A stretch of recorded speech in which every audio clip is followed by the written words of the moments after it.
ಆತ್ಮೀಯ ಬಂಧುಗಳೇ, ಮಹಾಭಾರತ ಉದ್ಯೋಗ ಪರ್ವ ವಿದುರ ನೀತಿಯಿಂದ ಮೊದಲನೇ ಅಧ್ಯಾಯ, ಇದರ ಬಗ್ಗೆ ನಾವು ತಿಳ್ಕೊಳ್ತಾ ಇದ್ವಿ.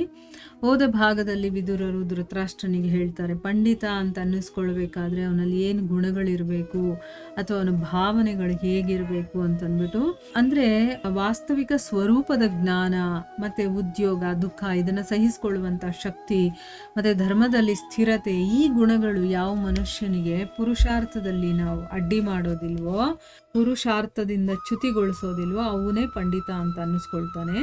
ಮತ್ತೆ ಯಾರು ಒಳ್ಳೆ ಕೆಲಸಗಳನ್ನ ಮಾಡ್ತಾ ಇರ್ತಾನೋ ಮತ್ತೆ ಕೆಟ್ಟ ಕೆಲಸಗಳಿಂದ ದೂರ ಇರ್ತಾನೋ, ಜೊತೆನಲ್ಲಿ ಯಾರು ಆಸ್ತಿಕನಾಗಿರ್ತಾನೋ ಮತ್ತೆ ಶ್ರದ್ಧೆ ಇರೋನು ಕೂಡ ಆಗಿರಬೇಕು. ಈ ಸದ್ಗುಣಗಳಿದೆಯಲ್ಲ, ಇದು ಪಂಡಿತನಿಗಿರುವಂತಹ ಒಂದು ಲಕ್ಷಣಗಳು.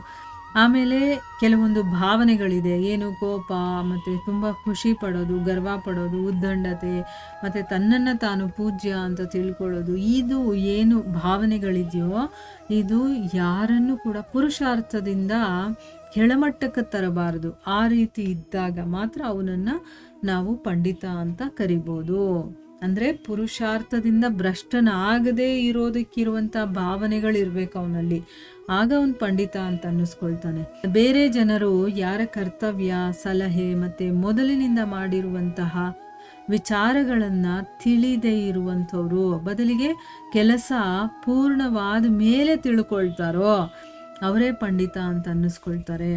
ಅಂದರೆ ಕೆಲಸ ಮಾಡೋದಕ್ಕೆ ಮುಂಚೆನೇ ಅವ್ರು ಹೇಳ್ಕೊಳ್ಳಲ್ಲ, ಕೆಲಸ ಎಲ್ಲ ಕಂಪ್ಲೀಟ್ ಆದ ಮೇಲೆ ಅವರು ಆ ಕೆಲಸದ ಬಗ್ಗೆ ಮಾತಾಡ್ತಾರಲ್ಲ ಅವರು. ಈಗ ಕೆಲವರು ಇರ್ತಾರೆ, ಕೆಲಸನೇ ಮಾಡೋದಿಲ್ಲ, ಬರೀ ಮಾತಲ್ಲೇ ಕೆಲಸ ಮಾಡಿ ಮುಗಿಸ್ಬಿಡ್ತಾರೆ. ಅವರು ಬರೀ ಮಾತುಗಾರರಷ್ಟೇ, ಕೆಲಸ ಮಾಡೋದಿಲ್ಲ. ಸೊ ಇಲ್ಲಿ ಪಂಡಿತ ಅಂತ ಅನ್ನಿಸ್ಕೊಳ್ಬೇಕಾದ್ರೆ ಕೆಲಸ ಮುಗಿಯೋವರೆಗೂ ಅವರು ಏನೂ ಅದ್ರ ಬಗ್ಗೆ ವಿಚಾರಗಳೇ ಮಾತಾಡೋದಿಲ್ಲ, ಬದಲಿಗೆ ಕೆಲಸ ಪೂರ್ಣ ಆದಮೇಲೆ ಅವರು ತಿಳಿಸ್ತಾರೆ. ಚಳಿ, ಬಿಸಿ, ಭಯ, ಅನುರಾಗ, ಸಂಪತ್ತು ಮತ್ತು ದರಿದ್ರತೆ ಇವು ಯಾರ ಕಾರ್ಯಗಳಲ್ಲಿ ವಿಘ್ನವನ್ನು ತರೋದಿಲ್ವೋ ಅವನೇ ಪಂಡಿತ ಅಂತ ಅನ್ನಿಸ್ಕೊಳ್ತಾನೆ. ನೋಡಿ, ಇದು ಭಗವದ್ಗೀತೆನಲ್ಲೂ ಹೇಳಿದ್ದಾರೆ. ಶೀತೋಷ್ಣ, ಸುಖ, ದುಃಖ, ಅಂದರೆ ಚಳಿ ಆಗಿರ್ಬೋದು, ಬಿಸಿಲಾಗಿರ್ಬೋದು, ಸುಖ ಆಗಿರ್ಬೋದು, ದುಃಖ ಆಗಿರ್ಬೋದು, ಎಲ್ಲವನ್ನ ಸಮವಾಗಿ ನೋಡುವಂಥವನು. ಅಂದರೆ ಇದು ಯಾವುದು ಅವನ ಕೆಲಸದ ಮೇಲೆ ಎಫೆಕ್ಟ್ ಮಾಡೋದಿಲ್ವೋ, ಅಂದರೆ ಅವನೇನಾದರೂ ಕೆಲಸ ಮಾಡ್ತಾ ಇರಬೇಕಾದ್ರೆ ಈ ವಿಚಾರಗಳು, ಭಯ ಆಗಿರ್ಬೋದು, ಅನುರಾಗ ಆಗಿರ್ಬೋದು, ಚಳಿ ಆಗಿರ್ಬೋದು, ಬಿಸಿಲು ಆಗಿರ್ಬೋದು, ಸಂಪತ್ತಾಗಿರ್ಬೋದು, ದರಿದ್ರತೆ ಆಗಿರ್ಬೋದು, ಯಾವುದೂ ವಿಘ್ನವನ್ನು ತರೋದಿಲ್ವೋ, ಅಂದರೆ ಅಂಥದ್ದನ್ನೆಲ್ಲ ಅವನು ಸಮವಾಗಿ ತಗೊಳ್ತಾನೆ. ಈಗ ನೋಡಿ, ನಮಗೇನೋ ಒಂದು ಇವಾಗ ಈ ಒಂದು ಧರ್ಮ ಗ್ರಂಥಗಳಲ್ಲಿರೋದನ್ನ ಕೇಳಬೇಕು ಅಂತ ಕೂತಿರ್ತೀವಿ ಅಂತ ಇಟ್ಕೊಳ್ಳಿ, ನಮಗೆ ಸ್ವಲ್ಪ ಚಳಿ ಆಯಿತು ಅಂತ ಇಟ್ಕೊಳ್ಳಿ, ಅವಾಗ ಏನು ಮಾಡ್ತೀವಿ, ಅಯ್ಯೋ ಯಾರು ಕೇಳ್ತಾರೆ ಇವಾಗ, ಫಸ್ಟು ಹೋಗ್ಬಿಟ್ಟು ಬೆಚ್ಚಗೆ ಹೋಗಿ ಮಲ್ಕೊಂಬಿಡೋಣಪ್ಪ ಅಂತ ಅಂದ್ಕೊಳ್ತೀವಿ. ಅಂದರೆ ಆ ಚಳಿ ನಮ್ಮ ಒಂದು ಕೆಲಸಕ್ಕೆ ಅಡ್ಡಿ ಬಂತು ಅಲ್ವಾ. ಈಗ ಯಾರ ಮೇಲಿನೋ ಭಯ ಇರುತ್ತೆ, ಅಯ್ಯೋ ಇದನ್ನು ಕೇಳಿದ್ರೆ ಮನೆಯಲ್ಲಿ ಏನು ಅನ್ಕೊಂಡ್ಬಿಡ್ತಾರೋ, ಅವ್ರೇನು ಅನ್ಕೋತಾರೋ, ಇವ್ರೇನು ಅನ್ಕೋತಾರೋ ಅಂತಂದ್ಬಿಟ್ಟು ಹೆದರ್ಕೊಂಡಾಗ ನಮ್ಮ ಒಂದು ಆಧ್ಯಾತ್ಮಿಕತೆಯ ಸಾಧನೆಯಲ್ಲಿ ಅದು ತೊಡಕುಂಟು ಮಾಡುತ್ತಲ್ವಾ. ಆ ರೀತಿ ಸಂಪತ್ತು ಆಗಿರಬಹುದು, ದರಿದ್ರತೆನೂ ಆಗಿರಬಹುದು, ಇದು ಯಾವುದೂ ಕೂಡ ನಮ್ಮ ಕೆಲಸಗಳಲ್ಲಿ ವಿಘ್ನಗಳನ್ನು ತರೋದಿಲ್ವೋ ನಿಜವಾಗ್ಲೂ ಅವನನ್ನು ಪಂಡಿತ ಅಂತ ಕರೀತಾರೆ. ಆಮೇಲೆ ಯಾರ ಲೌಕಿಕ ಬುದ್ಧಿ ಇರುತ್ತಲ್ಲ, ಅದು ಧರ್ಮ ಮತ್ತು ಅರ್ಥದ ಅನುಸರಣೆಯನ್ನು ಮಾಡುತ್ತೋ, ಮತ್ತು ಯಾರು ಭೋಗವನ್ನು ಬಿಟ್ಟು ಪುರುಷಾರ್ಥವನ್ನು ಒರೆಸ್ಕೊಳ್ತಾರೋ ಅವನೇ ಪಂಡಿತ ಅಂತ ಅನ್ನಿಸ್ಕೊಳ್ತಾನೆ.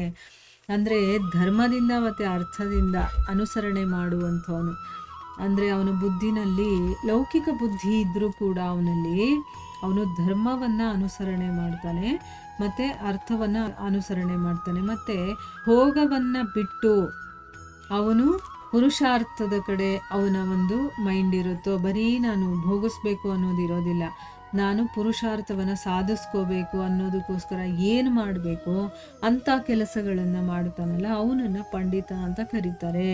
ಆಮೇಲೆ ವಿವೇಕಯುಕ್ತವಾದ ಬುದ್ಧಿಯ ಪುರುಷರು ಇರ್ತಾರಲ್ಲ, ಅವರು ಶಕ್ತಿಯ ಅನುಸಾರ ಕೆಲಸವನ್ನು ಮಾಡುವಂಥ ಇಚ್ಛೆ ಇಟ್ಕೊಳ್ತಾರೆ ಮತ್ತು ಮಾಡ್ತಾರೆ ಕೂಡ. ಅವರು ಒಂದ್ಸರಿ ಅನ್ಕೊಂಡ್ಬಿಟ್ರು ಅಂತಂದರೆ ಈ ರೀತಿ ಮಾಡಬೇಕು ನಾನು ಅಂತಂದ್ಬಿಟ್ಟು ಆ ಕೆಲಸವನ್ನು ಕಂಪ್ಲೀಟ್ ಮಾಡೇ ಮಾಡ್ತಾರೆ. ಅಂದರೆ ಕೆಲವರು ಬಾಯಲ್ಲಿ ಹೇಳೋದಷ್ಟೇ, ಅಂದರೆ ಮಾಡ್ಬೇಕಂತ ಹೇಳೋದೇ ಅಷ್ಟೇ ಹೊರತು ಮಾಡೋದಿಲ್ಲ. ಅವರು ನಿಜವಾಗ್ಲೂ ಪಂಡಿತರು ಅಂತ ಅನ್ನಿಸ್ಕೊಳ್ಳೋದಿಲ್ಲ. ಅವರು ಇವತ್ತು ಫುಲ್ಲು ಡಿಸೈಡ್ ಮಾಡಿಬಿಡೋದು, ನಾಳೆಯಿಂದನೇ ಮಾಡಿಬಿಡ್ತೀನಿ, ಇದು ಮಾಡಿಬಿಡ್ತೀನಿ, ಅದು ಮಾಡಿಬಿಡ್ತೀನಿ ಅಂತಂದ್ಬಿಟ್ಟು. ಆದರೆ ಕಡೆಗೆ ಮಾಡೋದೇ ಇಲ್ಲ. ಅದು ಎಲ್ಲಿರುತ್ತೋ ಅಲ್ಲೇ ಇರುತ್ತೆ ಕೆಲಸ. ಆ ರೀತಿ ಅವರು ನಿಜವಾಗ್ಲೂ ಪಂಡಿತರು ಅಂತ ಅನ್ನಿಸ್ಕೊಳ್ಳೋದಿಲ್ಲ. ಮತ್ತು ಯಾವುದೇ ವಸ್ತು ಇರ್ಬೋದು ಅದನ್ನು ತುಚ್ಛ ಅಂತ ತಿಳ್ಕೊಂಡು, ಅದು ಏನು ಕೀಳ್ಮಟ್ಟದ್ದು ಅಂತ ತಿಳ್ಕೊಂಡು ಅದನ್ನು ಅವಹೇಳನ ಮಾಡೋದಿಲ್ಲ. ಯಾವುದೇ ವಿಷಯವನ್ನು ಬಹಳ ಸಮಯದ ತನಕ ಕೇಳ್ತಾನೋ, ಅಂದರೆ ಕೇಳಿಸ್ಕೊಳ್ಳುವಂಥ ಒಂದು ಗುಣ ಅವನಲ್ಲಿರುತ್ತೆ.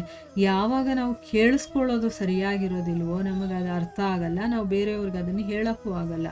ಮೊದಲು ನನಗೆ ಅರ್ಥ ಆಗಿಲ್ಲ ಅಂತಂದರೆ ನಾನು ಬೇರೆಯವ್ರಿಗೆ ಏನು ಹೇಳ್ತೀನಿ ಅಲ್ವಾ? ಅದಕ್ಕೆ ಮೊದಲು ಕೇಳಿಸ್ಕೊಳ್ಳೋದು ಒಂದು ಕಲೆ ಅಂತ ಹೇಳ್ತಾರೆ. ಆಮೇಲೆ ನಮ್ಮ ಧರ್ಮ ಗ್ರಂಥಗಳಲ್ಲಿ ಶ್ರವಣಕ್ಕೆ ತುಂಬ ಇಂಪಾರ್ಟೆನ್ಸ್ ಕೊಟ್ಟಿದ್ದಾರೆ. ಬೇಕಾದಷ್ಟು ಸಾಧುಗಳು, ಸನ್ಯಾಸಿಗಳು ಬೇರೆಯವರು ಭಾಗವತ್ ಕಥೆಯನ್ನು ಪ್ರವಚನ ಮಾಡಬೇಕಾದ್ರೆ ಅವರು ಕೂಡ ಕೂತ್ಕೊಂಡು ಕೇಳ್ತಾರೆ. ಯಾಕಂದರೆ ಕೇಳಿಸ್ಕೊಳ್ಳೋದ್ರಲ್ಲಿ ಒಂದು ಆನಂದ ಇದೆ. ಅದು ನಮಗೆ ಗೊತ್ತಿಲ್ಲ ಅಷ್ಟೇ, ಬರೀ ನಾವು ಹೇಳೋದ್ರಲ್ಲೇ ಇರ್ತೀವಿ. ನಮ್ಮ ಮಾತನ್ನು ಹೇಳಿಬಿಡ್ಬೇಕು ಅಷ್ಟೇ, ಬೇರೆಯವ್ರು ಹೇಳೋದನ್ನು ಕೇಳಿಸ್ಕೊಳ್ಳಲ್ಲ. ಆದರೆ ನಿಜವಾಗ್ಲೂ ಕೇಳಿಸ್ಕೋಬೇಕು. ನಾವು ಕೇಳಿಸ್ಕೊಂಡ್ರೆ ಅಲ್ವಾ ಅವರಲ್ಲಿ ಏನಿದೆ, ಅವ್ರು ಏನು ಹೇಳೋಕ್ಕೆ ಪ್ರಯತ್ನ ಮಾಡ್ತಾ ಇದ್ದಾರೆ ಅದು ಗೊತ್ತಾಗೋದು. ಆಮೇಲೆ ಬೇಕಾದರೆ ನಮ್ಮ ಮಾತನ್ನು ಹೇಳಬೇಕೇ ಹೊರತು ಮೊದಲು ಕೇಳಿಸ್ಕೊಳ್ಳೋದನ್ನು ಕಲಿಬೇಕು. ಆಮೇಲೆ ಶೀಘ್ರವಾಗಿ ತಿಳ್ಕೊಳ್ತಾನೆ. ಕೇಳಿಸ್ಕೊಳ್ಳೋ ಕಲೆ ಯಾರಿಗೆ ಗೊತ್ತಿರುತ್ತೋ ಅವನು ಬೇಗ ಅರ್ಥ ಕೂಡ ಮಾಡ್ಕೊಳ್ತಾನೆ. ಆಮೇಲೆ ಅರ್ಥ ಮಾಡ್ಕೊಳ್ಳೋದು ಅಷ್ಟೇ ಅಲ್ಲ, ತನ್ನ ಕರ್ತವ್ಯ ಬುದ್ಧಿಯಿಂದ ಅವನು ಪುರುಷಾರ್ಥದಲ್ಲಿ ಪ್ರವೃತ್ತನಾಗ್ತಾನೆ. ಪುರುಷಾರ್ಥಕ್ಕೋಸ್ಕರ ಅದನ್ನು ಕೇಳಿಸ್ಕೊಳ್ತಾನೆ. ಕೇಳಿಸ್ಕೊಂಡ್ಮೇಲೆ ಅದನ್ನು ಅರ್ಥ ಮಾಡಿಕೊಂಡು ಅದನ್ನು ತನ್ನ ಜೀವನದಲ್ಲಿ ಅಳವಡಿಸ್ಕೊಳ್ತಾನೆ. ಅದರಿಂದ ಪುರುಷಾರ್ಥ ಪ್ರಾಪ್ತಿಯಲ್ಲಿ ಅವನು ಮುಂದಕ್ಕೆ ಹೋಗ್ತಾನೆ. ಕಾಮನೆಯಿಂದ ಅಲ್ಲ. ಅವನು ಕಾಮನೆ ಅಂದರೆ ನಾನೇನೋ ಒಂದು ಪಡ್ಕೊಂಬಿಡ್ಬೇಕು ಅದರಿಂದ, ಅಥವಾ ನನ್ನ ಮನಸ್ಸಲ್ಲಿ ಏನೋ ಒಂದು ಆಸೆ ಇಟ್ಕೊಂಡಲ್ಲ, ಪುರುಷಾರ್ಥವನ್ನು ಸಾಧಿಸಬೇಕು ಅನ್ನೋದನ್ನು ಅವನು ಇಟ್ಕೊಂಡಿರ್ತಾನೆ. ಕಾಮನೆಯಿಂದ ಅವನು ಕೇಳಲ್ಲ. ಏನನ್ನೂ ಕೇಳದೆ ಬೇರೆಯವರ ವಿಷಯದಲ್ಲಿ ವ್ಯರ್ಥವಾಗಿ ಯಾವುದೇ ರೀತಿ ಮಾತನ್ನು ಆಡೋದಿಲ್ಲ ಅವನು. ಈಗ ನಾವೇನು ಮಾಡ್ತೀವಿ, ನಮ್ಗೆ ಸರಿಯಾಗಿ ವಿಷಯನೇ ಗೊತ್ತಿರೋದಿಲ್ಲ, ಆದರೂ ಕೂಡ ಬೇರೆಯವ್ರ ಬಗ್ಗೆ ತಟಾರಂತ ಮಾತಾಡ್ಬಿಡ್ತೀವಿ. ನಮಗೆ ಗೊತ್ತಿರುತ್ತೋ ಗೊತ್ತಿರೋದಿಲ್ಲ, ಒಟ್ಟಿನಲ್ಲೇನು ಮಾತಾಡಬೇಕು ನಾವು, ಆಯಿತಾ? ಆದರೆ ನಿಜವಾಗಲೂ ಏನನ್ನೂ ಕೇಳದೆ ಬೇರೆಯವರ ವಿಷಯದಲ್ಲಿ ವ್ಯರ್ಥವಾಗಿ ಯಾವುದೇ ರೀತಿಯ ಮಾತುಗಳನ್ನು ಅವನು ಆಡೋದಿಲ್ಲ. ಅದು ಪಂಡಿತನ ಮುಖ್ಯ ಲಕ್ಷಣ ಅನ್ನೋದನ್ನ ಹೇಳ್ತಾ ಇದ್ದಾರೆ. ಈಗ ನಾವು ಪಂಡಿತರಾಗಬೇಕು ಅಂತಂದರೆ ಏನೇನೆಲ್ಲ ನಮ್ಮ ಲಕ್ಷಣಗಳಿರಬೇಕು ಅನ್ನೋದು ಇಲ್ಲಿ ಗೊತ್ತಾಗ್ತಾ ಇದೆ ಅಲ್ವಾ ನಮಗೀಗ. ಬರೀ ಗೊತ್ತಾಗೋದಲ್ಲ, ಅದನ್ನು ಒಂದೊಂದಾಗಿ ನಮ್ಮ ಜೀವನದಲ್ಲಿ ನಾವು ಅಳವಡಿಸ್ಕೋಬೇಕು, ಆಯಿತಾ? ಇದರ ಮುಂದುವರೆದ ಭಾಗ ಇನ್ನೂ ಇದೆ, ಅದನ್ನು ನಾವು ಮುಂದಿನ ಭಾಗದಲ್ಲಿ ತಿಳ್ಕೊಳ್ಳೋಣ. ಹರೇ ಕೃಷ್ಣ.